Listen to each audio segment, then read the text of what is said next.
আল্লাহু আকবার। বিএনপির চেয়ারপারসন তিনবারের প্রধানমন্ত্রী বেগম খালেদা জিয়া দুনিয়া থেকে বিদায় হয়ে গেলেন। আল্লাহু আকবার। আমরা দোয়া করি আল্লাহ তাআলা তাকে যে কোনো উপায় যে কোনো উপলক্ষ গ্রহণ করে মাফ করে দেন। একজন ভালো মানুষ ছিলেন, যেই হোক গণতন্ত্র করেছেন, কিন্তু ব্যক্তি হিসেবে সজ্জন ছিলেন। ওলামায়ে কেরামকে সাপোর্ট করতেন, ওলামায়ে কেরামের সাথে সুসম্পর্ক ছিল। ওনার জোটের মধ্যে সবসময় আলেমরা ছিল। জানি না কি অবস্থায় দুনিয়া থেকে বিদায় হয়েছে, আমরা নিশ্চিত না। আমরা দোয়া করতে পারি, বাকিটা আল্লাহ। কিন্তু বাস্তবতায় আসেন, বাস্তবতা প্রধানমন্ত্রী হন, প্রেসিডেন্ট হন, আপনি যাই হন না কেন, তিনবারের প্রেসিডেন্ট। আল্লাহু আকবার। আমরা দুনিয়াতে বলতে পারবো তিনবারের প্রেসিডেন্ট, কিন্তু কিয়ামতের ময়দানে, কবরে, আখিরাতে প্রেসিডেন্ট এটার দ্বারা পার পাওয়া যাবে না। কোটি কোটি মানুষ তার জনপ্রিয় ছিলেন। আমার ভাইরা উল্টা ভাবে নিয়েন না, আমি আখিরাত বোঝানোর জন্য বলতেছি। আমি একজন মানুষ, আমার নাম মানসুর। এই পৃথিবীতে 800 কোটি জনগণের 800 কোটি জনগণ আমাকে ভালোবাসে, 800 কোটি জনগণ আমাকে সাপোর্ট করে, মহব্বত করে। কিন্তু আমার যদি ঈমান আর আমল ঠিক না থাকে, 800 কোটি জনগণের ভালোবাসা দ্বারা আমি পার পেতে পারবো না। যে মানুষ দুনিয়া থেকে চলে যায়, সেই মানুষ কোথায় চলে যায়? সেই মানুষ তার আমল নিয়ে ঈমানের দিকে চলে যায়। মৌতের পর পর্ব শুরু হয়ে যায় আমল আর ঈমানের। কিসে শুরু হয়ে যায়? ঈমান আর আমল, এই দুই জিনিস শুরু হয়ে যায়, আর কিছু থাকে না, আর কিছু থাকে না। আয় হায়, একজন লোক কবরস্থ হয়ে গেল। কবরে চলে যাওয়ার পরে তার কবরের পাশে পৃথিবীর সব মানুষ এসে ফুল দেয়। পৃথিবীর সব মানুষ। রাষ্ট্রীয় কিছু নিয়ম কানুন আছে। রাষ্ট্রের কোন নেতা যদি মারা যায়, রাষ্ট্রের কোন দায়িত্বশীল যদি মারা যায়, তাহলে সামরিক বিভিন্ন বাহিনী তাকে রাষ্ট্রীয় সংবর্ধনা জানায়, সম্মাননা জানায়, রাজকীয় সম্মাননা জানায়।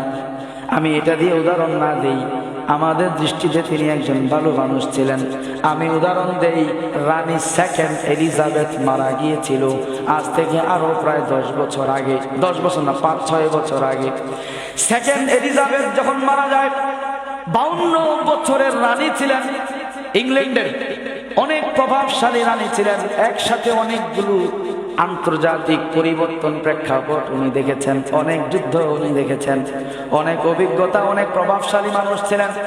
যখন মারা যায়, পৃথিবীর সব রাষ্ট্রের নেতারা, প্রধানমন্ত্রী, প্রেসিডেন্টরা সেখানে উপস্থিত হয়ে যায়। অনেক দিন ব্যাপী তার শেষকৃত্য আয়োজন করা হয়। তাকে যেই কফিনটার মধ্যে ভরা হয়, ওইটাকে স্বর্ণ দিয়ে মোড়ানো হয়। ওই কফিনটা পৃথিবীর সবচেয়ে নামি দামি রাষ্ট্রপ্রধানরা কাদের মধ্যে বহন করে। সবাই তার পক্ষে লিখেছে, পৃথিবীর সবগুলো গণমাধ্যমে তার প্রশংসা পত্র ছাপা হয়। আপনাদেরকে প্রশ্ন করতে চাই, এই যে এতগুলো দামি দামি মানুষ তার প্রশংসা করলো, সবগুলো সংবাদ মাধ্যমে তার প্রশংসা পত্র লেখা হলো, এগুলো লেখার কারণে তার কবর আযাব কি মাফ হয়ে যাবে? বলেন মাফ হবে? আখেরাত হাকিক, আখেরাত হাকিক, আখেরাত হাকিক। দুই জিনিস আখেরাতে। কয় জিনিস? ঈমান আর আমল। ঈমান আর আমল। ঈমান নিয়ে আমল নিয়ে কেউ চলে গেল, ঈমান সহি, আমল সহি, ঈমান পরিপূর্ণ ঠিক ছিল, ওই লোক দুনিয়া থেকে চলে গেল। কেউ তাকে চিনে না, এলাকার মানুষ তাকে চিনে না, দুনিয়ার কোনো মানুষ তার খবর জানে না, তার দুনিয়াতে কোনো সম্মান ছিল না, মর্যাদা ছিল না। সে মারা যাওয়ার পরে তার ব্যাপারে কেউ কোনোদিন হয়তো দোয়াও করে নাই, তার কথাটা কেউ উচ্চারণও করে নাই। দুনিয়াতে কোনো আত্মীয় স্বজন তেমন ছিল না যারা তার নামে একটু মসজিদে গিয়ে ইমাম সাহেব দিয়া দোয়া করাবে, এমন কোনো ব্যবস্থা ছিল না। মারা যাওয়ার পরে 1000 পৃষ্ঠা লেখা তো দূরে থাক, তার নামটা 2 কলম লেখার মতো কোনো মানুষ ছিল না। কিন্তু লোকটার ঈমান ছিল, লোকটার আমল ছিল। ঈমান আর আমল নিয়ে চলে যাওয়ার কারণে কবরের জীবনে যাওয়ার সঙ্গে সঙ্গে আল্লাহ তাকে আখিরাতের বাদশা বানিয়ে দিবে। ঈমান, ঈমান দুই জিনিস ঠিক করে, 2 জিনিস ঠিক করে। এরপরে দুনিয়ার জনপ্রিয়তা, দুনিয়ার সুনাম সুখ্যাতি, এগুলো হইলে ভালো, না হইলে কোনো অসুবিধা না। সাইয়েদেনা বলে ফেলছি, সাইয়েদেনা আসবে না। আবু তালেব, আল্লাহর রাসূলের চাচা আবু তালেব। ইতিহাসবিদ লেখেন, আবু তালেবের নাম যখন কোন জায়গায় লেখা হয়, আবু তালেবের নাম লিখলে অনিচ্ছায় রাদিয়াল্লাহু আনহু শব্দটা মুখ দিয়ে এসে যায়, কিন্তু আবু তালেবের নামের শেষে রাদিয়াল্লাহু আনহু বলার সুযোগ নাই, কারণ আবু তালেব মুসলমান ছিল না। আবু তালেব কালিমা পড়তে পারে নাই, ঈমান বানাইতে পারে নাই। আল্লাহর রাসূলের 42 বছর খেদমত করেছে। আল্লাহর রাসূলের 42 বছর আল্লাহর রাসূলের উপরে ছায়া দিয়েছিলেন আবু তালেব। আল্লাহর রাসূলের এমন চাচা, 8 বছর বয়স থেকে যিনি আল্লাহর রাসূলের দায়িত্ব গ্রহণ করেন। দাদা আব্দুল মুত্তালিবের ইন্তেকালের পরে চাচা আবু তালেব রাসূলের দায়িত্ব নিলেন। কেমন দায়িত্ব নিলেন? একজন মানুষের, একজন বালকের বাবা না থাকলে অসহায় হয়ে যায়, কিন্তু আল্লাহর রাসূলকে বাবা হারানোর অসহায়ত্ব কোনোদিন আবু তালেব অনুভব করতে দেয় না। কথাবার্তা, চাল চলন, ব্যবসা বাণিজ্য, লেনদেন, কাজকর্ম সব আবু তালেব শিক্ষা দিয়েছেন। যখন 25 বছর বয়স হয়, বিবাহের বয়স হয়, আবু তালেব নিজ দায়িত্বে আম্মা জান খাদিজার সাথে বিবাহ করিয়ে দিয়েছেন। খরচ বরচ যা আছে সব আবু তালেব বহন করেছেন। এই যে 8 বছর থেকে নিয়ে নবী হওয়া পর্যন্ত 40 বছর বয়সে রাসূল নবী হলেন। 8 বছর বয়স থেকে নিয়ে 40 বছর পর্যন্ত 32 বছর। এই 32 বছর আবু তালেব আল্লাহর রাসূলের উপরে ছায়া হয়েছিলেন, পিতৃ ছায়া দিয়েছিলেন। নবী হওয়ার পরে আবু তালেব আরো 10 বছর বেঁচে ছিলেন। তাহলে 32 বছর আরো 10 বছর 42 বছর। যতদিন আবু তালেব দুনিয়াতে ছিলেন, আল্লাহর রাসূল যেদিন কালিমার দাওয়াত শুরু করলেন, কালিমার দাওয়াত শুরু করার পরে কাফেরদের পক্ষ থেকে নির্যাতন, টর্চারিং আসা শুরু হয়। আল্লাহর রাসূলের উপরে বিভিন্ন ধরনের নির্যাতন। যখনই কাফেররা, আবু জাহেলরা, উতবা, শাইবারা হামলা করার জন্য আগায় আসতো, আবু তালেব মাঝখানে বাধা দিয়ে দাঁড়াতেন। আবু তালেবের কারণে আবু তালেব যতদিন বেঁচে ছিলেন, আল্লাহর রাসূলের উপরে কোনো কাফের হামলা করতে পারে নাই, হাত তুলতে পারে নাই। এই ছিলেন আবু তালেব, এমন সাপোর্ট করেছেন। একবার আয়েশা, কিছু মনে করেন না আপনারা, আমি গলায় শক্তি পাচ্ছি।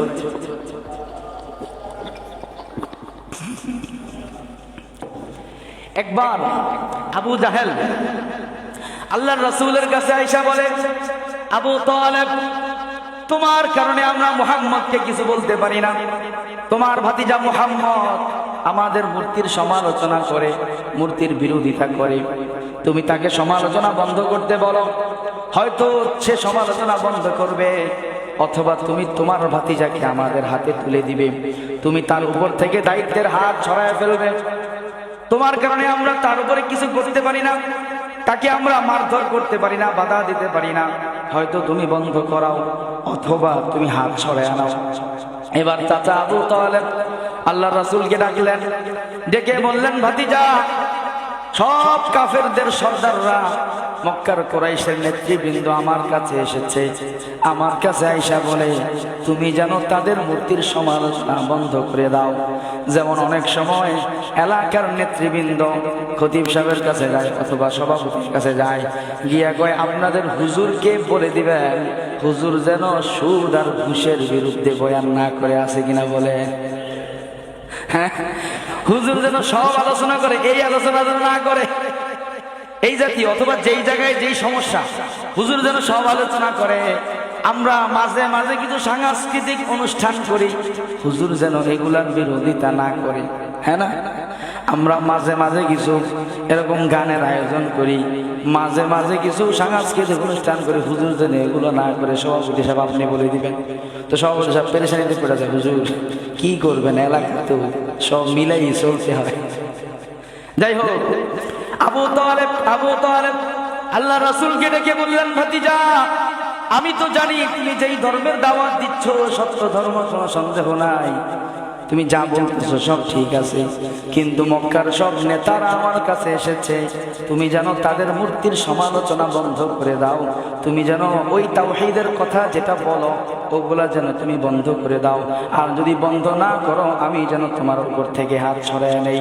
ও ভাতিজা, নিজের জীবনের দিকে খেয়াল করো, নিজের নিরাপত্তার কথা চিন্তা করো, এই সকল আলোচনা বাদ দাও। এবার আল্লাহর রাসূল বলেন, চাচা, আপনি আমার উপর থেকে হাত সরায় আনেন, আমার কোনো আপত্তি নাই। ও চাচা, 8 বছর বয়স থেকে আপনি আমাকে এমন কোনো সহযোগিতা করেন নাই, সব ধরনের সাপোর্ট আপনি দিয়েছেন। আজকে এই ইস্যুতে এসে, এই প্রসঙ্গে এসে আপনি যদি হাত ছড়ায় আনেন কোনো অসুবিধা নাই। শুধু আপনি কেন, সারা পৃথিবীর মানুষ যেন, সারা পৃথিবীর মানুষ যদি হাত ছড়ায় আনে আমার কোনো অসুবিধা নাই। আমি আল্লাহর পক্ষ থেকে যেই বার্তাগুলো পৌঁছানোর দায়িত্ব প্রাপ্ত হয়েছি, একটা একটা করে সব পৌঁছে দেব, কোনোদিন বন্ধ করব না। ও চাচা, আপনাকে হুমকি দেওয়ার আগে তারা আমাকে অনেক ধরনের অফার করেছে, অনেক ধরনের প্রলোভন দেখিয়েছে। তারা আমাকে সুন্দরী নারীর অফার করেছে, তারা আমাকে অনেক অর্থ সম্পদের অফার করেছে, মক্কার নেতৃত্বের অফার করেছে। আমি কোনো অফার গ্রহণ করি নাই। অফার যখন গ্রহণ করি নাই, এবার তারা হুমকি নিয়ে এসেছে।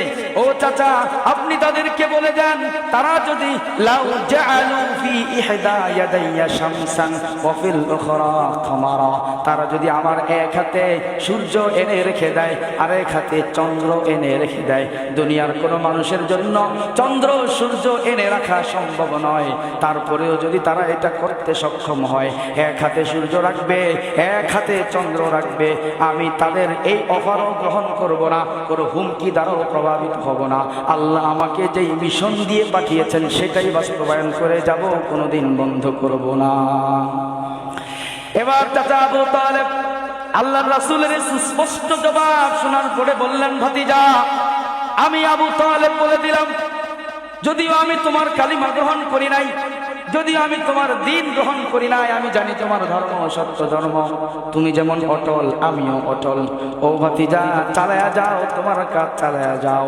ইনশাআল্লাহ যতদিন আমি আবু তালেব বেঁচে আছি, কোন কাফের তোমার দিকে চোখ তুলে তাকাতে পারবে না। যদি তোমার উপরে হামলা করতে হয়, আগে আমি আবু তালেবের উপরে হামলা করতে হবে। আমি আবু তালেব কোনোদিন তোমার উপর থেকে হাত সরাবো না। এই ছিল আবু তালেব।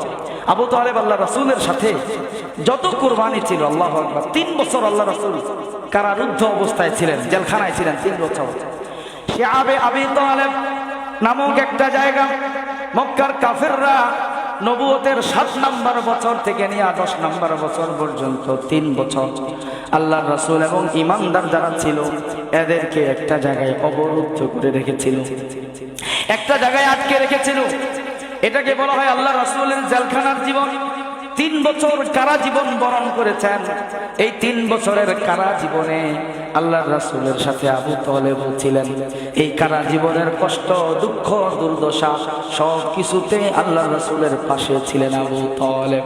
কিন্তু দেখেন, আল্লাহু আকবার, ভাগ্যের কি নির্মম পরিহাস। এত সমর্থন, এত সাপোর্ট, এত কুরবানি যেই চাচা দিলেন, সেই চাচার যখন অন্তিম মুহূর্ত এসে যায়, মৃত্যুর সময় যখন এসে যায়, চাচা যখন মৃত্যু শয্যায় শায়িত শুয়ে আছেন, কিছুক্ষণ পরে দুনিয়া থেকে বিদায় হয়ে যাবেন, আল্লাহর রাসূল চাচার মাথার পাশে গেলেন, শিওরে গেলেন, গিয়ে চাচাকে বললেন, ইয়া আম্মি আবা তালেব, আমার চাচা আবু তালেব, কিছুক্ষণ পরে আপনি দুনিয়া থেকে বিদায় হয়ে যাবেন। ও চাচা, সেই শৈশব থেকে আমার উপরে আপনার কত স্নেহ, কত মমতা, কত অবদান। ও চাচা, আপনি যদি কালিমা ছাড়া বিদায় হয়ে যান, কি অবস্থা হবে, কি উপায় হবে? ও চাচা, আপনি শুধু লা ইলাহা ইল্লাল্লাহ মেনে নেন। ও চাচা, আপনি কালিমার শুধু প্রথম অংশটা মেনে নেন, লা ইলাহা ইল্লাল্লাহ, শুধু এতটুকু আপনি মেনে নেন। ও চাচা, আর কিছু বলা লাগবে না, আর কিছু করা লাগবে না, কালিমাটা আপনি মেনে নেন।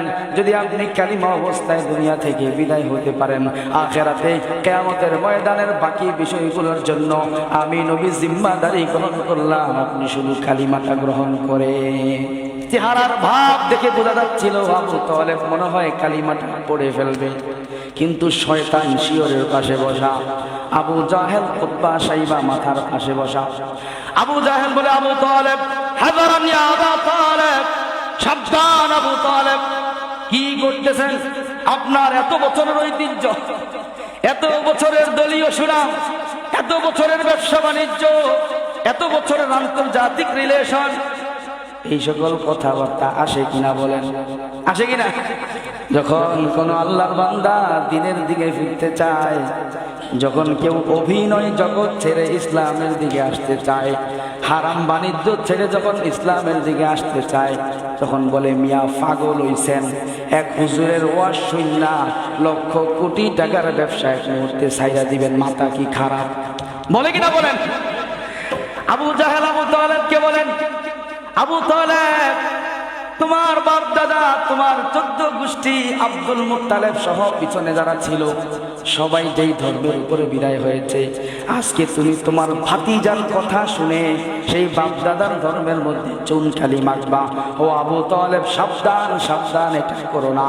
ও আবু তালেব, এই মৃত্যুর মুহূর্তে, শেষ মুহূর্তে যদি ভাতিজার কথা শুনে তুমি ধর্ম পরিবর্তন করে ফেলো, দুনিয়া থেকে বিদায় হওয়ার পরে তোমার কবর মক্কায় দেওয়া হবে, মক্কার নারীরা তোমার কবরের পাশ দিয়া যাবে আর তোমাকে থুতু নিক্ষেপ করবে, তোমার বিরুদ্ধে বদনাম করবে, তোমার সমালোচনা করবে। ও আবু তালেব সাবধান, সাবধান, এই কাজ করো না। ঈমান এটা আল্লাহর অনুগ্রহ, আল্লাহ যাকে কবুল করেন সে ঈমান পায়। ঈমান এত সোজা জিনিস না, এত সহজ জিনিস না। আমার ভাইরা, আপনারা কতটুকু অনুভব করেন আমি জানি না। আল্লাহ যে চাওয়া ছাড়া ঈমান দিয়ে ফেলেছেন, কত বড় শক্তিশালী দামি জিনিস দিয়েছেন আমরা কেউ কল্পনাও করতে পারবো না। সারা পৃথিবীকে কোটি কোটিবার কাউকে দিয়ে দিলেও ঈমানের সমান বড় ফজিলতার দৌলত হতে পারে না। ঈমান আল্লাহ তাআলার অনুগ্রহ, আল্লাহ দিয়ে দিয়েছেন আমাদের, এই কারণে আমরা বুঝতেছি না, ফ্রিতে পেয়ে গেছি। বলেন পানি আমাদের জীবনের জন্য কত গুরুত্বপূর্ণ, কিন্তু পানির গুরুত্ব বুঝে আসে না, কারণ আল্লাহ সমুদ্র দিয়ে দিয়েছেন, আল্লাহ নদী দিয়ে দিয়েছেন, পানিকে অবারিত করে দিয়েছেন, কিন্তু এক জায়গায় গিয়ে দেখেন এক ফোঁটা পানি যদি না পাওয়া যায়, দেখা যাবে পানি আমাদের জীবনের জন্য কত গুরুত্বপূর্ণ। ঈমানটা যেহেতু আল্লাহ সহজে দিয়ে ফেলেছেন, ঈমানের গুরুত্ব বুঝে আসে না। আবু তালেব এবার আল্লাহর রাসূলকে জবাব দেয়, আরবিতে অনেকগুলো কবিতা পাঠ করে, কবিতার 2টা লাইন হলো এমন। আবু তালেব আল্লাহর রাসূলকে বলে, قد عرست علي دينا لعلمت أنه من خير أديان البرية دينا لولا الحذار أو مخافة سبة لوجدتني سمحا بذلك مبينا।